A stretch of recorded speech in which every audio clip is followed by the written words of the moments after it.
Welcome to this week's episode of Slow Love Unravelled. We have a very special guest with us for this week. Very special. Very special. Grace, who is my sister and our designer. Hello. She's our knitwear designer. It's her first time podcasting. It is. Which is why she's grinning like a Cheshire cat. Yeah, I'm a podcast virgin. So we're going to sort of give Grace like a lot of our questions for when we've asked our like community what they would like to know. Quite a lot of the time it's about the design process. And I also think it would be really useful for like anybody that might be kind of finishing university or like considering a career change to like have an understanding of maybe like the journey that it takes for. So Grace is, out of our team, we've talked about this a lot, but Isabel, Abby and myself, none of us have got a degree or like higher education, basically. We've just all worked, but Grace did her degree. Well, she's got a foundation and a degree in, is it fashion, specialising in knitwear? Yeah, so I just did a standard art foundation and then I specialised in fashion design and then I did BA honours in fashion design. But in my final year, I specialised in knitwear. Yeah, so and then her first job, I mean, all your jobs have obviously then been in knitwear, haven't they? Yes, always a knitwear designer. And then there might be like a sideline too. So I've always done, say, knitwear, and then I might have done it with jersey and sweats, or knitwear with soft accessories, or knitwear, I think I did with swimwear, and knitwear with hard accessories. You've done swimwear? Yeah. Only because knitwear is like seasonal, so then obviously you're really, really busy when you're designing autumn, winter, and then when it comes to spring, summer, they then flip it so then you can design some of the more spring, summery pieces, so that kind of link, like, so... Well, like knitted knickers, knitted bikini bottoms, no, crocheted bikinis. So then swimwear would be the opposite, if that makes sense. Yeah. And then also I've designed hard accessories, so that like leather goods like bags, belts, some leather sandals as well. Oh my god! Learning all this stuff. Yeah. But mostly knitwear, men's and women's and kids. But so Grace is our only knitwear designer. Grace works on like 2 to 3 days a week with us and then works on her own brand Suamond. So we thought we would like chat about the process, and also just like, as Grace just mentioned, so before you like freelanced working for us and then your own brand, you've worked full time for. Why don't you just talk through the range of brands that you've worked? Because I think you've got a really good scope of like all the different types of industry. Because then I think it's like you just said like about seasonal knitwear, but actually now like for us we have to think outside the box because we don't want to be seasonal. Yes. But traditionally, where you've worked for other brands, it has very much been like that. So talk about when you left uni, your first job. So I studied fashion design at Kingston University, and then I specialised in knitwear, and so about, I think 60% of my final collection was knitwear, 40% was wovens. I also What do you mean by wovens? So you need to dumb it down for us. Sorry. So wovens is anything to do with like anything that's not knitted, basically. So outerwear, like jackets, tailoring, like suits and shirts, dresses, anything that's made out of fabric, not knitwear. Yarn. Yeah, not yarn. And not like jerseys, so it's not like a t-shirt material. So like a cotton shirt or like trousers, like linen trousers, dresses. So for my final collection, I based it on basically David Attenborough because I fancy him. And so David, if you're listening. Yeah, you can have my number. And so lots of my collection was silk, and printed silk with basically his nose and face zoomed into it to make the pattern. So Grace won't brag about herself. I will brag for her. She did a cross stitch of his face, of David Attenborough's face. If you Google Grace Melville, David Attenborough, you'll see the Google images. It looks like, it was probably, how big? Maybe A3 size on a navy dress, and it looks like a photograph. And so it took me 3 months, and so every evening I would just watch like the Blue Planet and cross stitch David Attenborough's face. David's face. Yeah. Did you talk to him? No, I wish. I did go to one of his book signings. No, not talk to him in real life. Just talk to him while you were cross stitching his face. Like, I'm just doing like Buffalo Bill. Yeah. Like Buffalo Bill-esque. I've got like a nose fetish, so I love big noses. This is before the watershed. This podcast. So we'll keep a fetish chat to him. Okay, I love big noses, so. When I did the cross stitch, then to create the pattern for my wovens, I zoomed in on the cross stitch of his nose and then blew that up and had it digitally printed onto silk. And then, because it was cross stitched, I then had the silk laser cut into rows of, God, I was really single. I had them cross stitch into rows. No, sorry, I had them laser cut into rows of crosses, and then actually my mum came and helped me for a week when I was doing my final collection, and she spent hours just sewing these rows of laser cut crosses of David Attenborough's nose onto jackets for me, and then every few hours I would just pop a double decker and a cup of coffee next to them. But our mum is basically amazing at making clothes, so she taught me from a really, really young age. So the first kind of question that we wanted to chat about was like your background, obviously your degree, and then like how you got started in the world of design and knitting. Oh, okay. So our mum's really creative, and she taught me how to knit when I was 6. And I can remember which is mental. Anyone with a 6-year-old, the idea of teaching your 6-year-old to knit. It's That's like patience. Yeah. But I would hand knit these little jumpers for my teddies, but I didn't know how to kind of increase stitches. So I would just split the stitches, and then that's how I would increase. And I would just make like little tea jumpers. So I'd knit and then increase them, and then knit up and then decrease and knit down and just sew up the sides and under the seams. But my mum, our mum, she would collect all of the Rowan Yarn magazines, which are these like amazing hand knitting magazines with patterns, with like really, really beautiful shoots. And me and you looked through them as well. And they were like really beautifully shot, weren't they? A bit like old toast catalogue. Yeah. And they used to use people before they became famous. So like Kate Moss was one of their models they used when she was really young. Didn't Luke Edward Hall or did he design for the guy who has the like Harry Potter glasses? And he has his own like. God, I don't know. He was. No, sorry. He was Toast, not Corinne. But who else did they used to use? Alexa Chung. No way. And Eddie Redmayne, but like before they became famous. So I used to go through these magazines, and some of the easy patterns I kind of taught. Well, my mum taught me, and then I'd learn. Did you love it, or were you like? Okay, it wasn't like oh god, mum said. Oh no. I'd pester my mum, so I'd be like, oh, I really, really want to knit this, and she'd be like, oh, are you going to concentrate? If I said yes, then she would sit down with me, and it was the same with the sewing machine. And then I was always kind of making awful clothes for myself. What were you doing while she was doing that? Probably watching Buffy the Vampire Slayer. Adam wasn't born at this point. Holly was probably, what would Holly have been doing? She would have been avoiding doing her homework. Looking at herself in the mirror being like, you're the best. Doing this.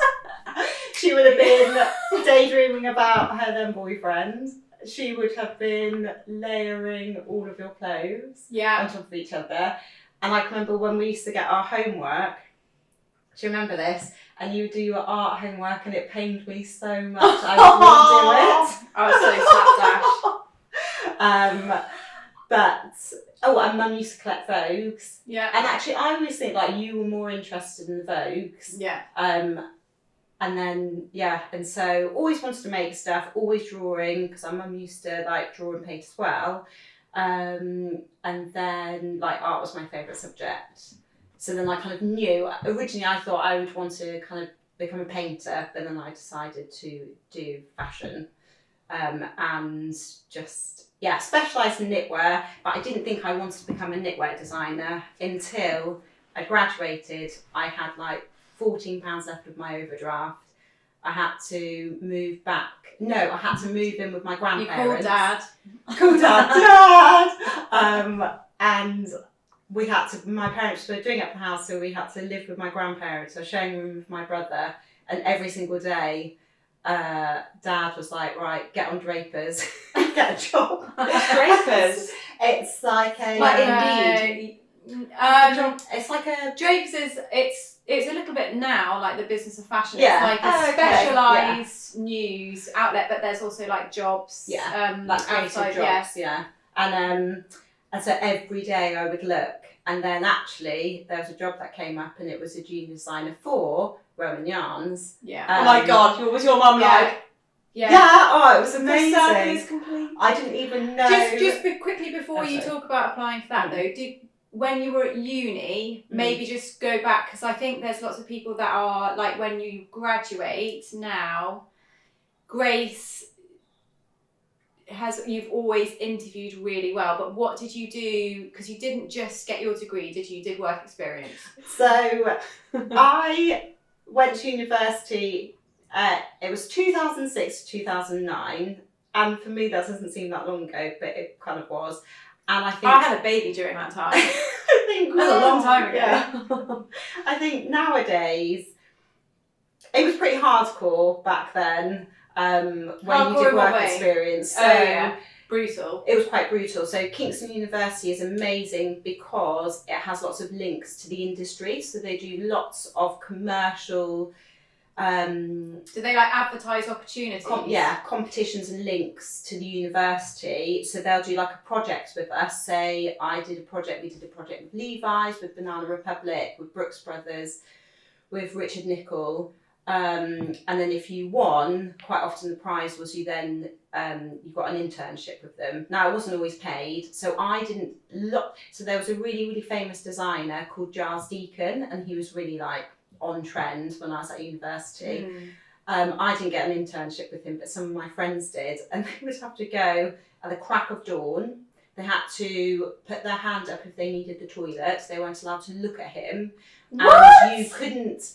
Like J-Lo level, like no eye contact. Yeah, and then you could. That's going to happen. That's going to happen Monday. No eye contact. Yeah. You couldn't leave when you wanted to. You were only allowed to leave when they said you could. And I have done work placements. Bieber, which was a really famous brand in the 60s, came back at that time. And I can remember just spending like 16 hours a day just sewing on buttons, going on like the coffee runs. You weren't allowed to talk to the senior people, and you weren't allowed to leave. How does that even get broached?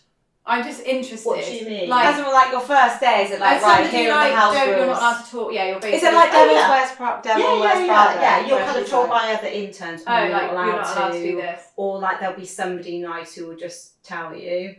And then you just leave when they would let you. So sometimes it'd be like 11 at night. And nobody would be like, let me know that you get home, or no, like, sometimes if it was really late, they would pay for a taxi. Yeah. Not all the time. But you just did it because it was fashion. You were told you were really, really lucky. Oh my God, that is wild. So quite often people, so in the summer holidays, you would do like unpaid internships, or even kind of in reading week, or you would be allowed to do it kind of during term time. You do it at your weekends and stuff.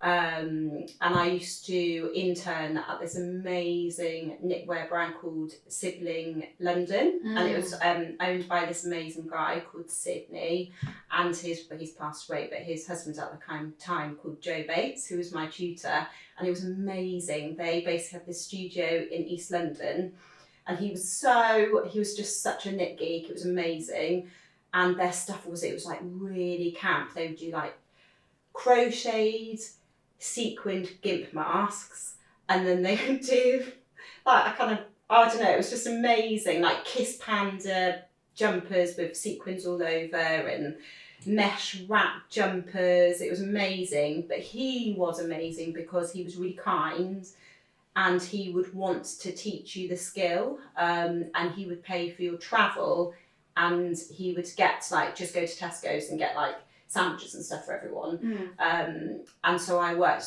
on and off for him for kind of like years really in between. So is this uni. after uni? No, during uni. Okay. And he had this terrier called Mycroft, I think, and he used to always fart in the studio. And we used to help at the shows, and we'd be like the waiters at the shows. So, but this is all still unpaid? It was Yeah, just it was like unpaid. experience. It was experience, so you had to do it, and you wanted to. That was the thing. Everyone wanted to get experience. Did you put that experience on your CV? Yeah. So it was kind of, for both sides it worked. And where else was I going with this? Oh, so at that time there was loads of amazing British designers like Giles Deacon and Sibling London, and they were really, really small, but they were really cool. And they had models walking for them just because they wanted to. So when Cara Delevingne was really like booming, she walked for one of the Sibling shows. So it was just like, it's really exciting and fun, and kind of everything you think fashion would be, it was. Like, so I worked for a French, quite high-end brand, and I can remember we had a colour meeting with the creative director. Oh, what meeting, sorry? A colour meeting. So a colour, okay. Just like the colours, and looking at all of the lab dips. But he kept his sunglasses on the entire time.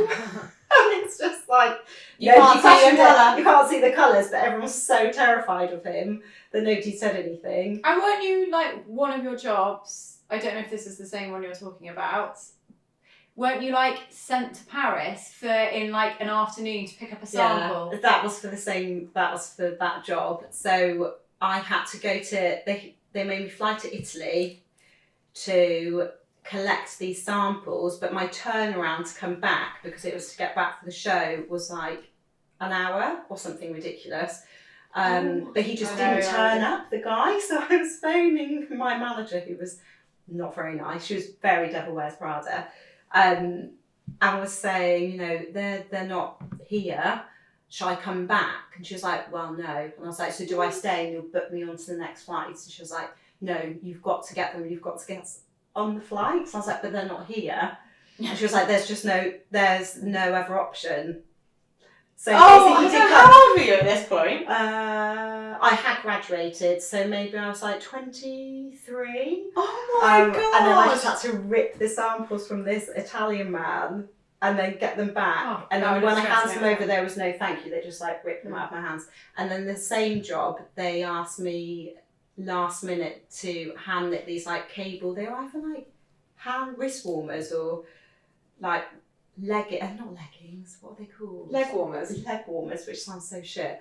And so they told me at like 9 p.m, so I knitted them all night and then went in at like 6 or 8 in the morning to hand them over, and they just ripped them out of my hands and say thank you, and then they didn't use them.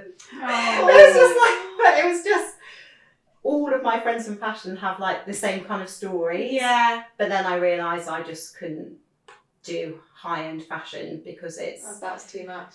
How many times do you reckon you cried from starting university to like finishing? Or was it just like everyone was in the same boat? Everyone was in the same boat. But then, don't you think this is really interesting? I wonder how much that's changed now. Yeah. Oh my Gen God. The whole time you were talking, I'm just like, how would that work? How now? are these people doing that now? Oh, Or is I like don't these? know. Imagine your manager now getting like a group of I don't know. Gen Zs. I reckon they Graduates. just would be like, Yeah. I mean, I think it was just that thing of they'd say to you, well, if you can't take it, there's 200 people waiting. You'd be like, okay, I'll do it. But it was an amazing experience. 1 million girls would kill for this job. Yeah, That's exactly. Devil Wears Prada, yeah. Oh. But Did you ever call your parents, and were they like crying. Yeah, were they like knuckle down grace? I remember phoning up dad when I was at university, because I was such a keen bean and basically never skipped a day because I loved it so much. I'm a social loser. But when you're doing a final collection, you work like 7 days a week from like going to uni at 9 and finish when it closes at like, I don't know, 10 or something. So like busy working. And any fellow knitters know that if it falls off the machine, it's just so painful. I can remember it fell off the machine for like the 20th time. I just like calmly put it down and then walked down to where my bestie, who did graphics and photography, and just like cried into her bosom for like 2 hours. And then you just have to like go back and carry on. But it's so much fun. And then when you see the collection, and I don't know. I remember your end of year show. So Grace was in the undergraduate show at London Fashion Week. Do you remember before the show started, and there'd been like somebody's boyfriend who had come to help had like yelled at you or something? I can't remember what happened. God. Something small had happened, and we were all waiting to go into the show, and you came up to tell us, and then you just like burst into tears. And I was like, that's so dramatic, isn't it? It's such a, and they were only jumpers.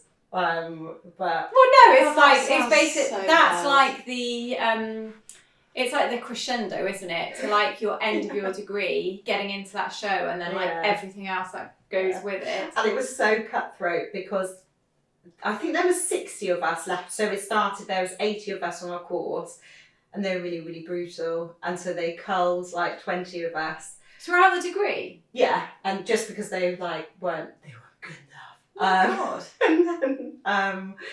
And then only half could get into the show, so it was so cutthroat. Oh Yeah. But then the way they told us was, they either put it up on the wall, so they didn't email you, or I think they called it out to all of us. So if like, people have got in, you're in, stand to you're the out. left, and people don't stand to the right. Oh my So it was so brutal. Also, I might have got this wrong, but when you did it, as far as like self-funding, to create your own end of year collection for the runway was funded by the students. Individual. It wasn't like the university gave you funding. No. That's mental, isn't it? Yeah. So like think about that outlay of that cost. Do you remember how much that? I mean, you had your student loan, which obviously got. But do you remember how on much it cost to put your food. end of year show on? It's so hard because, so basically you would go to all of the fancy like fabric shops and yarn shops. So there's this street called Berwick Street, and they've got like the cloth house and stuff. So you'd ask your them own for a sample. You would take your own Yes, yeah. So you take your own scissors. You're like, they're really scissors. snotty with me in here, and it's like because you brought your own scissors in and you're taking samples. And then you then go to Shepherd's Bush to Goldhawk Road and get like the cheaper equivalent. But yeah, lots of thanks, Mum and Dad. Lots of I can't afford it and I need this. Yeah, and I also did an internship the summer before, which was paid. And my parents, before I went, said to me, tell everybody listening what that internship was, because it's a dream. Oh yeah, it's the dream. So we would have a link with the American company Brooks Brothers, and we had to create an outfit.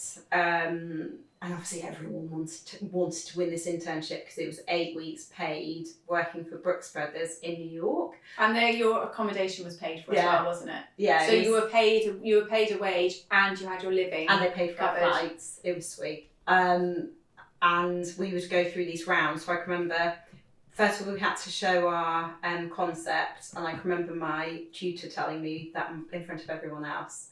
She basically said mine was dog shit.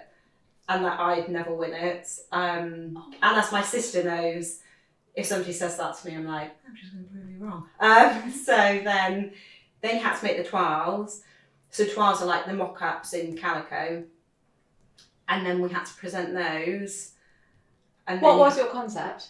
So it was kind of about, the brief I think was Brooks Brothers and its heritage. So then I found this Brooks Brothers woman's suit, but from like the Navy, and it had her name embroidered on the inside, and Maxwell I think it was. So then I did some research and I basically found this picture of this woman called Maxwell, and she was sat behind like a typewriter, and I think it was 1919, so yeah, during the war. And so then my concept was, I had this big overcoat, pea coat, navy, so it's quite like military-esque. And then underneath was this knitted kind of 20s flapper girl inspired little sailor swimming costume onesie. Yeah, like a onesie. So it's like shorts with like a little top and a little like nautical tie, and then this little knitted swimming hat. So that was my concept. And then we had a show, and then we had to basically present it to like a board. So it's all very scary, like all the time. And then luckily I won, and then 3 of my friends, like all girls, all very early 20s. And then we went to New York for the summer. So then basically, Mum and Dad sat me down like the weekend before I left and said to me that I had to save half of my earnings to fund my last year. And then I came back and I think I had like 35 Oh my god! but it was worth it. Sorry. How did you broach that conversation? Abby's there like, idiot. I think I started to like shit myself. On the plane. Yeah. Basically, I was like, YOLO, that's of my life. And it was when the pound was really strong. So like basically, Have a sweet time. yeah, I had a sweet time. It was God. amazing. And you were there for 8 weeks? Yeah, 8 weeks. So Did you were you like work like a dog, or was it like no, God no, they didn't know, because it was like corporate. So you work for this big company, and I was in the knitwear department, and it was during the summer, so they had like earlier hours. You like finished early. Oh my And they're like, god! girls, just go and have fun. And I'm like, sweet, we will. Oh my god! yeah, it was that awesome. sounds so good. So my first job was at Rowan Yarns, and it was based in Yorkshire and Huddersfield, and I actually didn't know that was a place. So I was like, sweet, I'll apply for this job, and then realised it was really far away. We were living in Devon, so my journey from Really my far first away. was 9 hours. So when I got there, I was so hyper that I had an interview with my boss and I didn't get the job. I was like, oh no. So then I'd lined up an internship. So I was going to move in with my friends and her mum in London, and had this internship lined up. I was gutted, but just was like, oh wow, that's fine. And then I got a call back and they asked me for a second interview because the person they had wanted, I think she was more experienced, and then I think I can't remember why they didn't go with her. Maybe she was too expensive and I was cheaper. And then my boss, who I became really good friends with, she then confessed to me that she was the one who said she didn't want me because I was too annoying and hyper. Really? Yeah, it was Marie. Oh my god! And she was awesome. So she said to me, I don't want you to work here for longer than 18 months because it's hand knit, it's in the middle of nowhere, you need to get your experience and you need to go somewhere else, which was amazing. And so I learned so much instead of having like a pot So of did you pens. live in Huddersfield? Yeah, others. I lived with a chemistry PhD student called Sean, who looked like a guinea pig. I was went amazing. with Grace to look at this flat. We got the train, and above a kebabby. it was above a kebab shop in like a side street where there was a club. Yeah. And And they, tramps used to hang out. yeah, and we went in, and when he showed us around this flat, he like blushed the entire time. Do you remember? Yeah, he's Oh, amazing. cute. Yeah, he's such a legend. Grace is so good with anybody who's just like slightly uncomfortable in a social situation as well. If there's anybody that can make anyone feel Oh, no. uncomfy. Oh no. I did the opposite. Polar opposites. Yeah. Holly was like, don't look Yeah. at me, don't touch me. Holly terrified him. Holly was like, sorry, don't touch. I can't understand what you're saying. Stinks in here. But so that was amazing, and I learned so much. I had a pot of knitting needles instead of a pot of pens, and it was awesome. I literally just hand knitted every day. Went on loads of photo shoots. You like creatively directed your own photo shoots in London, didn't you, as well? Oh yeah, so they have got the main magazine. If you're like a hardcore hand knitter, you'll be impressed by this, but anyone else won't. But basically, Rowan in like the knitting world is pretty cool. But Yeah, it's quite like nerdy. Yeah. And so they have the main one, and then they used to do this little one called Studio, and it was meant to be like more on trend. So I used to design that, and then design for the main one. And then I ended up being able to like cast the models and then direct and come up with like the theme for the smaller ones, which was that's an amazing experience. Yeah, so it was awesome. And then when I got my next job, I got a job for the brand Jack Wills to be the junior knitwear designer. We were actually on a photo shoot when I found out, and when I was like, "Oh, Marie," to my boss, I was like, "Oh, I got the job," and then we all were like drinking in the bar, and it was so nice. That's really supportive, isn't it? Yeah, oh, they were awesome. And then another lady I worked with, she was called Lisa Richardson, and she was so patient. So she basically she was designed, and then she dealt with kind of working out the patterns and dealing. So Rowan have got like a black book of like grannies. It's amazing. So you design something, then the pattern writer writes the pattern, and then they have these grannies who then knit the first sample, and they're amazing.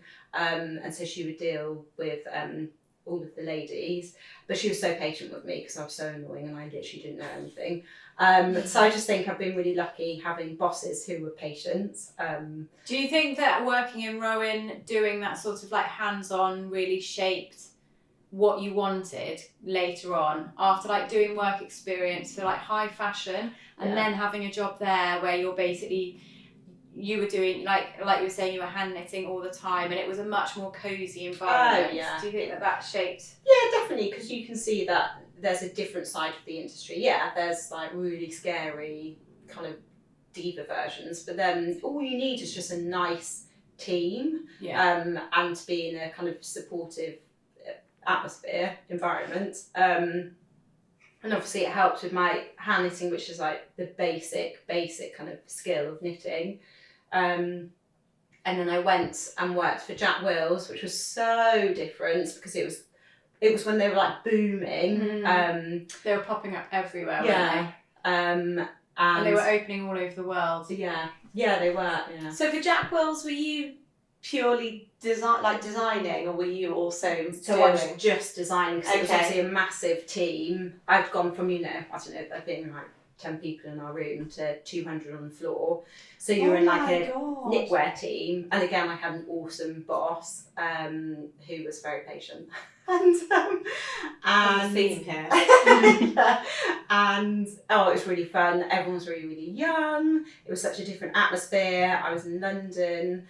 I had moved from Huddersfield back down. I was living in London with one of my friends who also worked. She actually designed for All Saints. Do you remember Bliss? Yeah. Which was hilarious. We couldn't actually afford. I remember when you moved into that flat in Hackney, and we realised we had miscalculated the rent and we couldn't actually pay it. And as we were in the guide, we found this random person to like move us. We realised we couldn't pay for it, which was quite scary. And we were like, how are we going to pay for it? And obviously when you first start in the industry, you get really low pay. So we didn't have like the internet or TV. Fliss used to just sing to me every morning. We used to like share cans of tuna, and we used to just walk to work. And at the end of the month, when I was really poor, I would then like phone friends who were older who had money and be like, "Oh, I've not seen you for ages. Can I come and see you?" Knowing that they would then cook me dinner. Do you remember every time Charlie and I would come meet you for dinner in London or lunch, he'd always be like, "Thanks for paying, by the way," at the beginning of the meal. Charlie, thanks for paying, Charlie. And Charlie's brother Russell, bless, I'd always phone and be like, "I've not seen you for ages." So, well, I'll take you out for dinner. But it was super fun. And then you learn, then when you work for like a big company, you then learn to work with factories, so in the Far East, so China, for example, and the Near East, so that would be the UK or Europe, so Romania is really good for knitting. So you learn how to make packs that go out to the factory, and then you work with the techs who work out all of the grading and all of the boring things like backnet labels, all of that kind of stuff, lab dips. So it's to talk through the sort of the like design process. So for example, the spaced out jumper you're wearing, So the design process, like how... So with Slow Love, we still do work seasonally. So at the beginning of the season, Holly, as you can tell with Slow Love, has always got a really clear vision, I would say, and a clear kind of, you're kind of thinking something like this. So then she'll talk to me about that, and then we go away individually, and we'll actually basically have like a shared Pinterest board.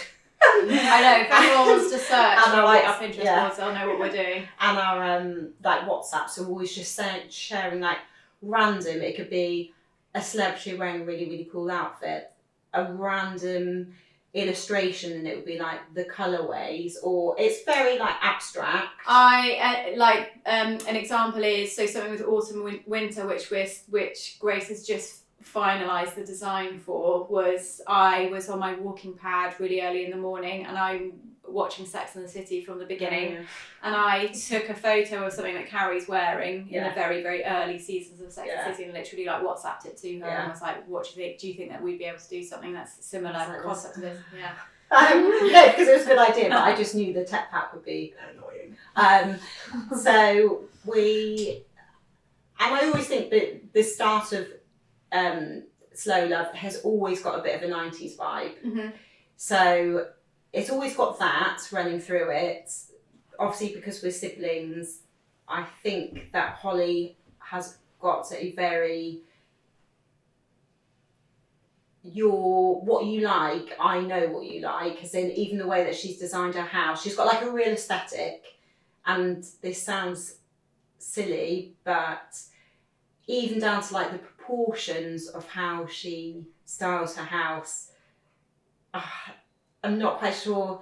She's just got a very, very clear style, and obviously I've grown up with her, so I know what that's like. We're on the same wavelength. Yeah. It makes it really easy. Yeah, so it's very, very easy, because obviously I've worked for people where you don't know what they mean, and they can't explain.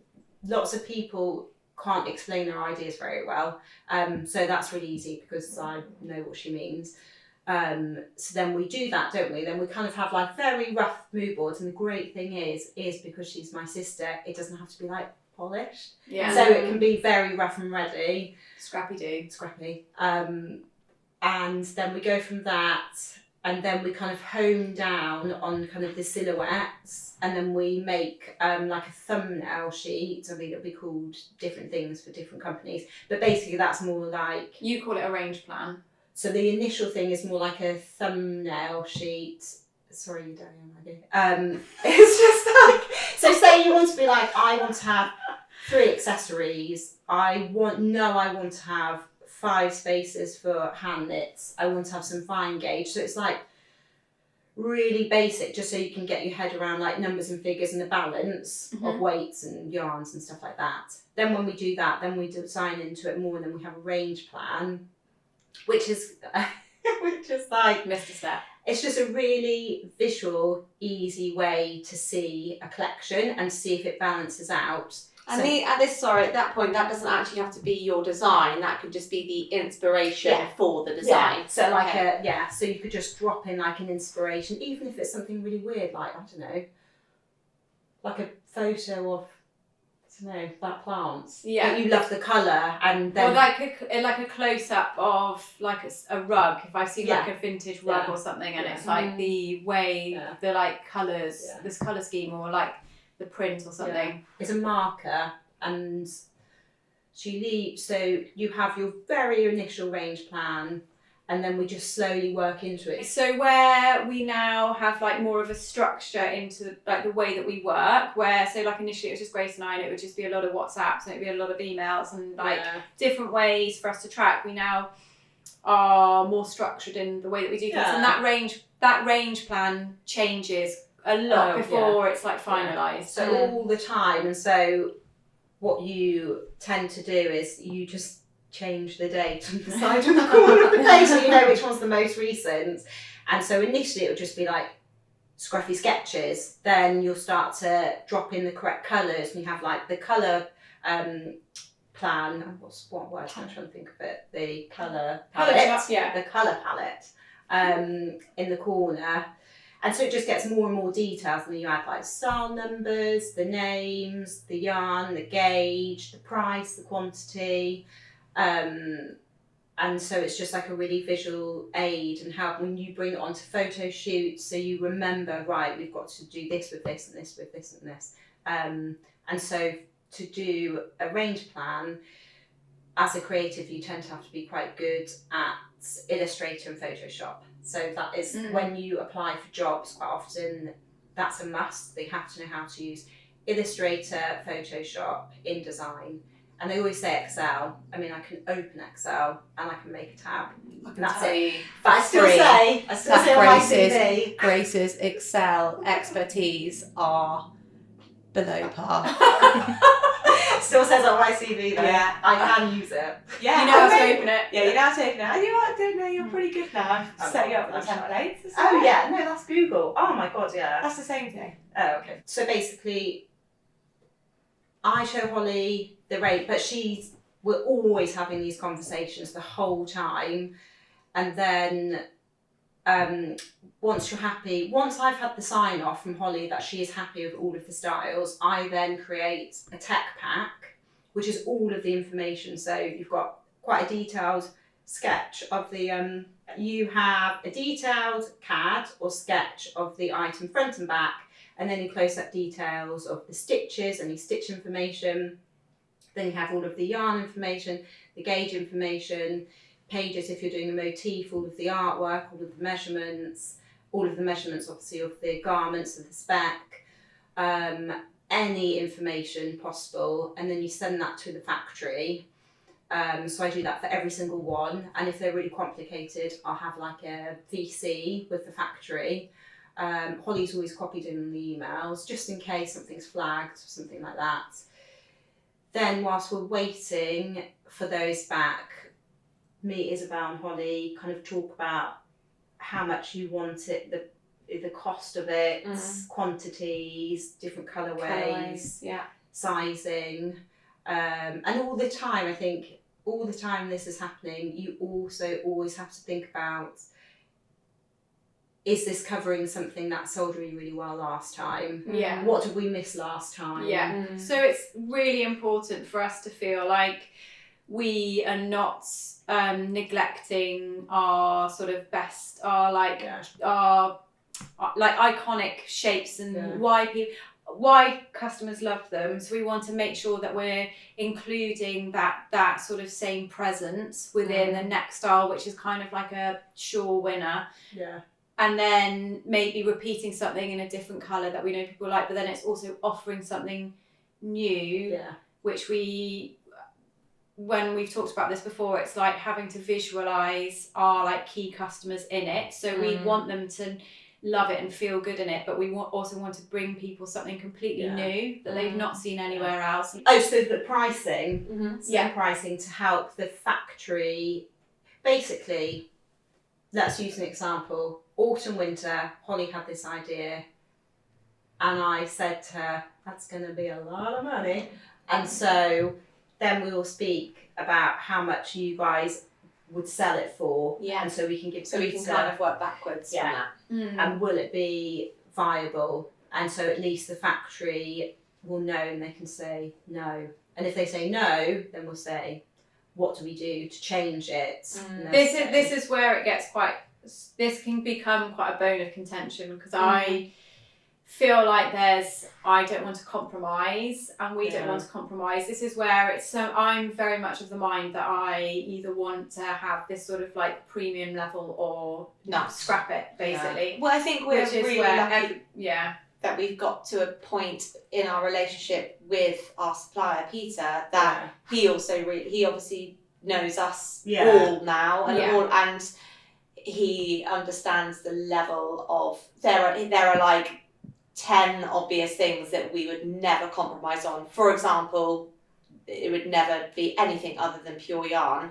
Such an obvious way of making something less expensive is by mixing in like a polyester or something, which would never happen. Hell would freeze over before that happened. Saying that, one of our autumn winters has got a tiny bit because it's not polyester, is it? No, it's only because it's a metal, like something that couldn't ever be a pure yarn because of but it isn't. It's not the integrity of it.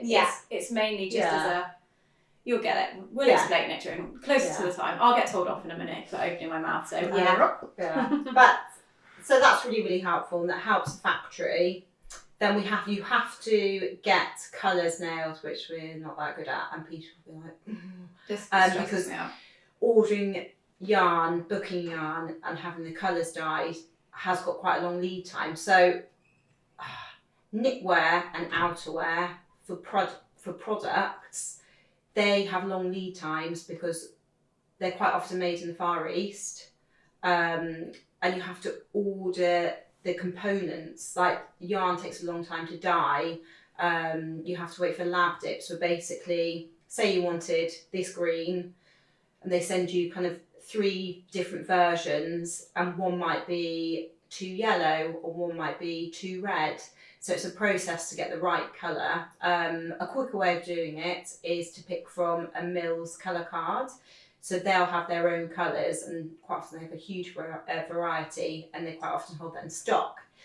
And it's cheaper because the minimum's smaller. But all of that takes time. Yeah. I also think it's worth pointing out that we're now doing this pretty much a year in advance, aren't we? Like when we first started, we were doing it on top of the season, whereas you guys have nearly finished autumn winter and we're moving straight on to spring summer 26 and spring summer 25 hasn't really even been released yet, so that's an even harder thing to get your head around. You work 3 seasons at a time. You've got one that's about to come out that you finished.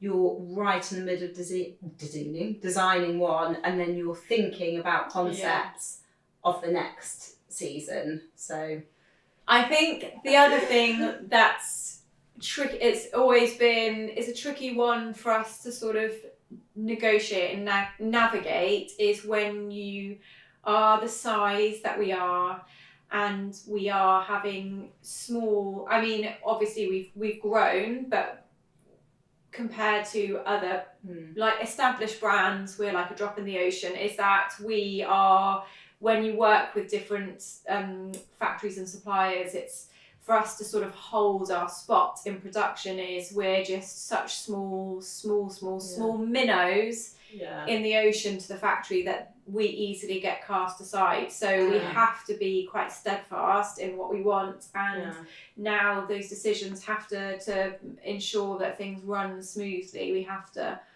be organised, don't we, and make sure, because otherwise we just get moved over for the big boys. Yeah, and have a really good relationship with your supplier. Yeah, and both be willing to not compromise, but I think there's a really nice understanding of like the way that we work with each other in that sense. I think, and Peter does say it a lot, but it's, you know, we've grown together, so it's that there's allowances and mistakes are only human, so it's that kind of understanding, I guess. And he's obviously very patient with us with like choosing colours. I feel like patience is That's it. So we've done our range plan. Yeah. We're happy. I've sent out the packs, I've spoken to the factory, and then colours are chosen. Colours, in the dream world, colours are chosen. And then you start to get these first samples back. Which aren't always in the colours that you No, chose. so they just use they use available colours for speed. But in bigger companies, they wouldn't. They'd have the correct colours dyed up, and then that can change. It makes it hard. Sometimes it does make it hard to visualise. Yeah. So quite often you choose like a CAD and the correct colour, and then have the sample. And actually, this morning, me and Holly have just been going through all of the new autumn winter samples, and looking pretty good. Yeah, it does look pretty good. But it makes it hard. That an example is there's two jumpers which are both in like a really awful flesh colour. So when you're trying it on and you just look awful and the colour makes you look like you're dead. It does sometimes. You have to really be able to think outside and think, how would this look in think of the shape and and then quite often if we're not sure about length, Holly would be like, let's bring it into the office and get everyone to try it on, because it's so good. I think just see it on lots of different body shapes. Yeah. And so what I'll do from after my so basically I get the samples and I get really cross if Holly tries them on first in case she stretches them. Not because she's like big, but just as in I need to measure the sample and check that how it's measuring up. An example is one of the accessories that we tried on this morning, and even then us both trying it on, it had stretched, it had grown, hadn't it? So you were like, it's already showing that it's a completely different measurement. So I do that, then I'll write my very initial, like, this is really out of spec, or really, really obvious, not even design, just kind of really obvious things, like notes. Then me and Holly go through it, add on Holly's notes, and then once it's decided, then, so tomorrow I'll then, on my tech pack, take photos, well, I've already taken them, but add photos of all of the first samples. So you have like a front and a back and any details, because if you want to go back to an old product, you have to have like a record of the sample development. And then I add all the comments, send it to the factory, probably have a VC, and then they make the second sample. And I reckon some of those samples we can seal on the second sample. Yeah. And sorry, my stomach. And then I have to grade it to however many sizes we want. And at the moment we only have the 2 sizes, and we are working on a size 3, but the reason that we've only been able to have 2 sizes is for like minimum order quantities. You're not allowed to, factories won't allow you to have jump from different size to different size to different size if you're only ordering a small amount, which is too much work. It's too much work, and they're not willing to do it. So that's a compromise that we have had to make to ensure that there's no wastage, which is quite hard to get across. Although I think we've done such a good job as like trying to be as inclusive as possible within 2 sizes. And I think the designs that Slow Love have really fit the 2 sizes. Yeah, however, that's what I mean. And includes as many as a broad range as possible within those 2 sizes, body types. But talking about autumn winter 25, there are some new styles that need to be in more sizes, don't they? You have got your second sample, and at that point sometimes they're sealed. Sometimes they're sealed. Sometimes you need a third. Yeah, that's the dream. I mean, let's talk about how many samples did we have for the Young Hearts? 5? God, that was not to do with shape, that was to do with placement of the motif, wasn't it? Yeah, but sometimes it does happen. I was Grace was designing, but I was on my own as far as like doing that. That was really tricky. That I'm surprised everybody didn't kill me, but it was like this. Even that motif moving by like a couple of centimetres really changed the way that it looked on a woman's body, and that was a nightmare. But that's the thing, I think there's so much that goes into a jumper or anything, any item of clothing. You have people and they're like, I can do it myself, that's so expensive. You just think the hours of work, the tweaks, the little things that go into that jumper is just... And some of them are so... I mean, if any of you saw the video of when we brought out the Zodiac collection, and we had all the Zodiacs knit down, so that's just that one panel of the motif, and we were laying it up against a one full jumper, and some of the designs we were moving up by like 2 stitches, and that was all of us. That was 5 people in a room deciding together on the different, like where your boobs sat, how broad your shoulders were. You were even thinking of like, if I thought of my dad wearing this off his shoulders, where would the top of the scorpion sit? All of those. It's such a huge process. Do you know which one was Dad's favourite? Stressful? Oh. The gilet. Oh, yeah. The shape of the gilet. The shoulders. The hated it. Yeah. It was awful. Yeah. Do you remember you came and actually you had to get Aurora to wear Yeah. and just put it? It took so many I remember tries. doing that, and we were like, we have to carry on doing this because the shape now is so amazing. But I remember you coming and being like, oh my God, it's still not right. Like, how is this not right? But it's so funny, isn't it? It's such like a little thing, and there it was the shaping of the arms for me and around the it kept on buckling here, didn't it? It was like it was such a and also having to think of like our customer shape in mind all the time. It has to fit and doing anything. So there's a lot of moving parts. Yeah, but when you then nail it, it's like picking a scab. It's really satisfying, isn't it? Yeah. We just laid out spring summer 25, and it was so exciting, but also really fulfilling. Yeah, trying on everything and a proper. Both Holly and Grace were like, "Oh my God, I feel like I can like breathe." Like all looks good together. The shapes are great. Yeah. Everyone loves it. I love you in a particular. I love you. Stop. I love you. Full stop. Isabel wasn't sold initially on something, and actually she looked so good in it. Just needs a fake tan, but she's shave her legs a bit fake tan. Yeah, I didn't come prepared today. Yeah. Oh, also another big thing we've missed off is you have to wear a trial stuff, especially if it's a new yarn and a new shape. So whatever time of year it is, whatever season, Holly traipses around Sister in a lot of knitwear, just making sure that it washes correctly, it doesn't stretch too much. I don't know, lots of things you just need to try and pick apart. If something's going to go wrong, you need to find out early. So that's a big thing as well. Which is obviously hard because we can't control really how people take care of their ideas. Yeah, so it's got to be within reason. But actually, I think you wear a child an item of clothing from the spring summer range around your kids. You remember when you sent it back to us and you were like, sorry about the stain on the front, but you wore it really hard, and then that actually did pick up something slightly change with the wearability of it. Yeah.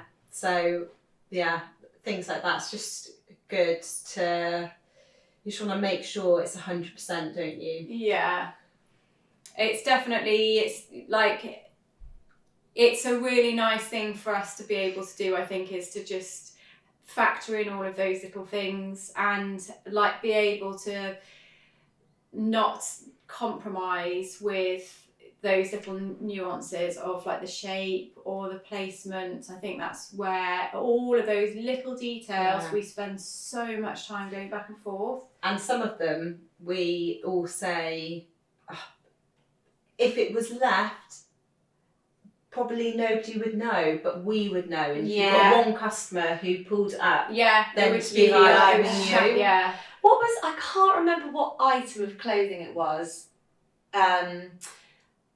I think it might have been when we first brought out the staple cardigan, and was it the staple cardigan? And somebody, a customer, had written something or said something to you, and they had noticed a detail, and you were like, that is why. Like, it was so satisfying because it was like you kind of got to know it there to see it, but when somebody recognises that it's there. I think it might have been the fashioning on the, I can't remember what it was, but I remember you being like, oh, that's like made my day, that someone has really noticed the effort that we've gone to make this have such a like steadfast place. Slow Love's got such like steadfast place in the industry and like where it sits. It's so nice when people pick up on those details. Yeah, that is the ultimate satisfaction, isn't it?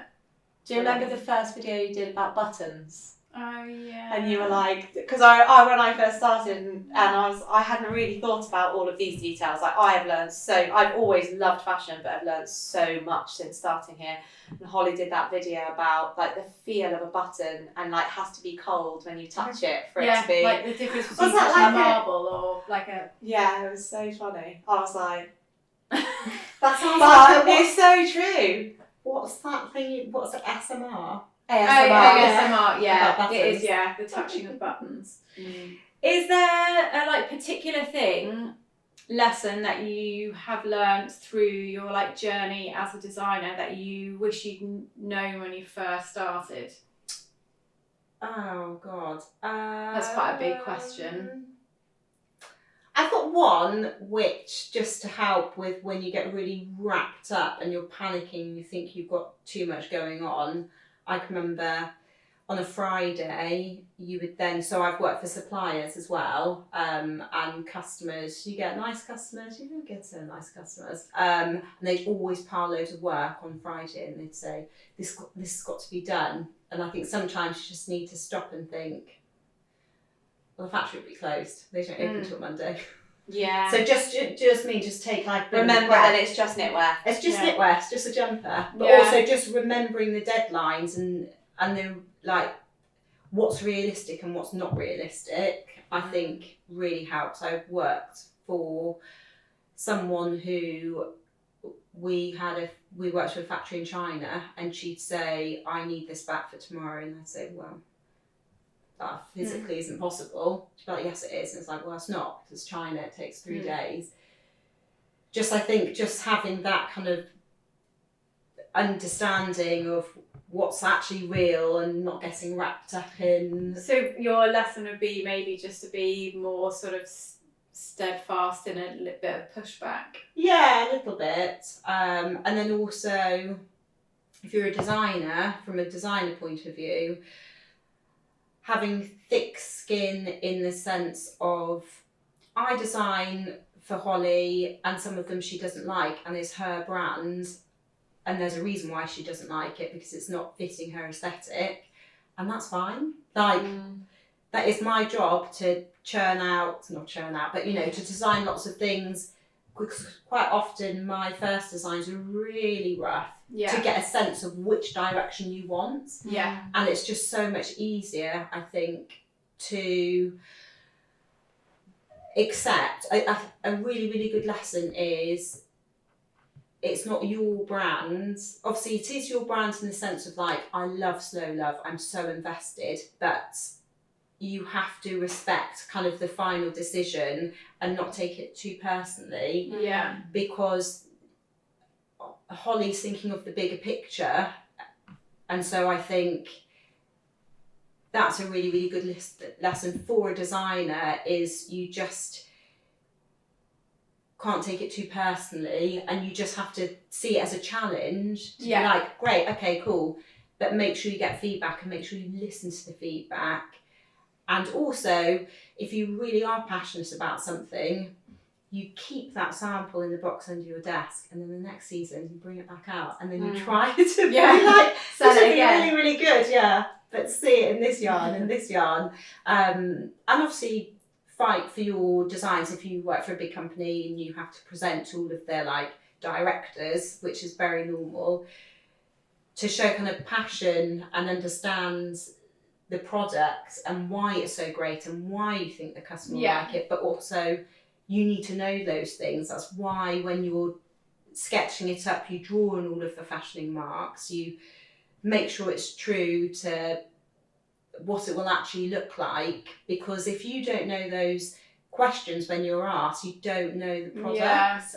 You can't stand by you can't like sell an idea if you don't believe in it yourself. Absolutely. And I have been caught short when I was younger. I can remember I got really told off by a boss because we had a big meeting with a customer. I worked for a supplier and I didn't know all of the information on some of the items. I got really told off. And so I can remember that night I just prepped and prepped and prepped. So for the next meeting with the customer, the next day, I knew everything, and I thought I'm never going to do that again because she was right. It wasn't professional. So yeah, just take real pride in what you're doing, and you have to be really particular, and you have to recheck over all of your measurements. And also, if you're wrong, you have to speak up, and you need to say to somebody that there's been an issue kind of straight away because it will get found out. Yeah, better to catch a mistake early and save money. Yeah, ultimately. Yeah, it's really interesting. Like actually, from a design perspective, and it's obvious to us now, but when we get to the end of the design process and we actually start selling, Grace is always so interested. We all are, obviously, as we're such a small team, but you're always really interested in the report, the sales reporting, because then that's triggering what you kind of benchmarking, almost what you start looking at next, and it starts our end-to-end process again, and those full circles. The zodiacs were really, obviously the shape was the same, but it was so interesting to know which ones performed the best. Did you hear me talking to Shah earlier? No. Like looking at the photos, just talking about why we thought which ones did better, and I just think if you're not interested in that as a designer, then you're not knowing your customer. Whereas like Holly and Isabel and Abs and Shah obviously know the customer so well because you're always talking to them. And I'm removed from that, so I need to make sure which one's getting returned. Why? Is it the fit? Is it the feel? Like why didn't it do why didn't it do well? And there are some that we love. Yeah. And we think, oh, they'd be amazing because we love them, and then you're like, that's if it's not sold as well, it's like why? Yeah. It's so amazing. I need answers. Yeah. I think we've been quite lucky actually that we haven't really had much of that. Yeah.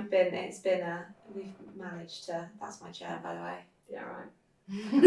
This has been a very noisy podcast from like yawning, sneezing, bellies rumbling. So, what from if you focus on your time with Slow Love, what's been your like favourite piece you've designed for Slow Love? Oh God. Do you know what? I loved the Sports Day one. Oh yeah. Just because Holly had such a clear idea, but it was quite abstract in just the Sports Day is the egg and spoon. It's got the hopscotch on the back. It's got like every piece has got like. I remember you come to show us that and you were like, look at the egg and spoon. It was so good. I loved the make. It was just. I it's a very cool absolutely piece. loved that one. When we nailed the gilet, that was satisfying. That was so nice. I tried to think. Would you say the gilet has been the hardest thing? Yes, I would say because the hand knits are sloppy and oversized. As soon as you start to get something it gets a bit harder. But also, I think the tutti frutti because that just was. We were like, oh, what about this idea? Yeah, that was quite simple. Yeah, came from like the tank with the Slow Love, and then we had like an idea of it being, I don't know, and it just happened. We were like, oh, that's really cool. Yeah, that one's very loved. Yeah. Oh God, it's so hard to choose. What's your favourite? I genuinely really struggle with the idea of having a favourite because I loved the Charlie jumper when I put that on. Yeah. And it was one that I really pushed. I feel like I really pushed for it. I don't think I could choose a favourite. I just couldn't. Yeah. I'm not one single item.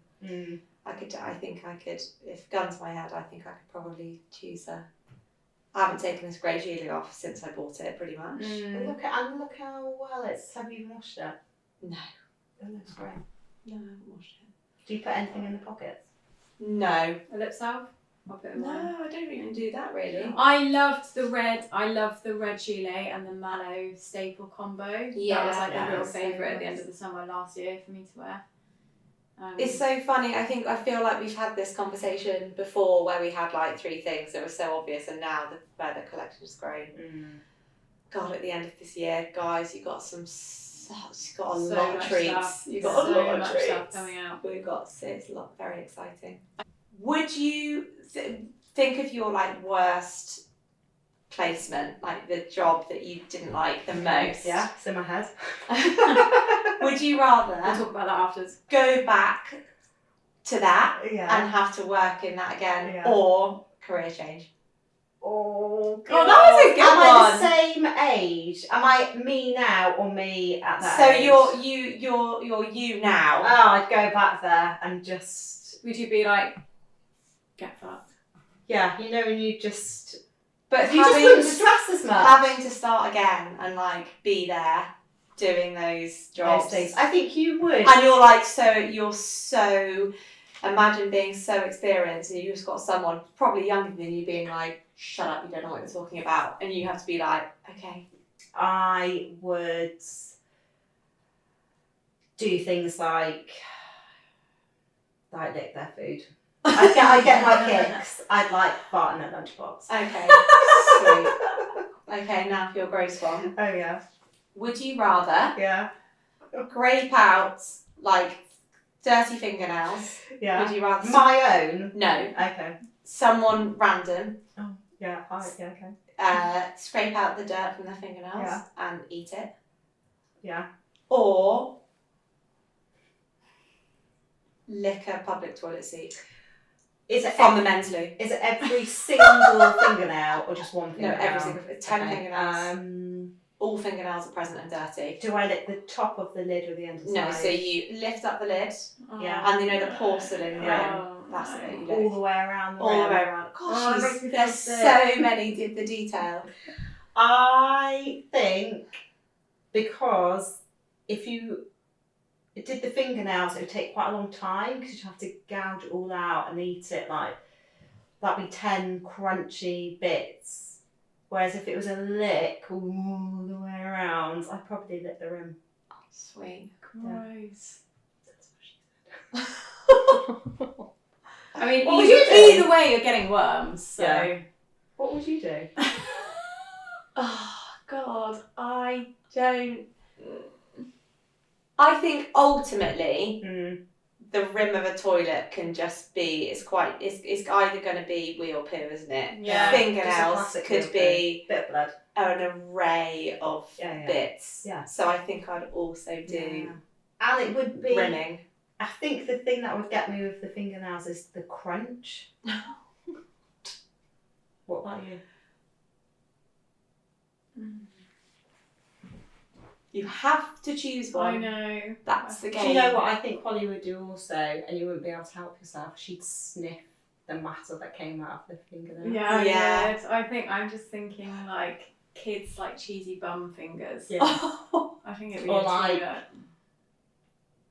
Grown men on a hot summer's day No, who got their hands fidget in their with pants. Yeah, no, thank so much.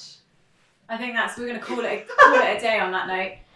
Thank you for listening. Thank you for joining us, Grace. Yes, thanks for joining us, guys. you dirty little maggot.